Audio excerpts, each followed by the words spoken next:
করব। এটা হচ্ছে ক্যাপসিকাম, আর এটা হচ্ছে এর মধ্যেই কাঁচা লঙ্কা কুচি করা রয়েছে আর পেঁয়াজ। ক্যাপসিকামের বড়া করব, তো একটা একটু ছোট্ট একদম ক্যাপসিকাম ছিল, ওটা কি করব, কিসে দেবো, ওই জন্য ক্যাপসিকামের পকোড়া করব।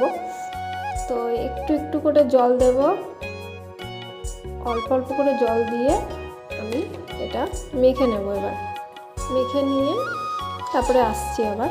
তো আমার এটা মাখা হয়ে গেছে, আর এখানে হচ্ছে তেল গরম হচ্ছে। তো তেল গরম হয়েই গেছে, এবার একটু একটু করে অল্প অল্প করে ছাড়বো, দেখবো যে ঠিক হলো কিনা। তো আমার এই ভাজাটা এক পিঠ একটু হয়ে গেছে, তো আমি হালকা করে উল্টে দেবো। আঁচটাকে একদম আস্তে রেখে ভাজতে হবে, যাতে পুরোপুরি পুড়েও না যায়। কমপ্লিট। তো এরকম হয়েছে।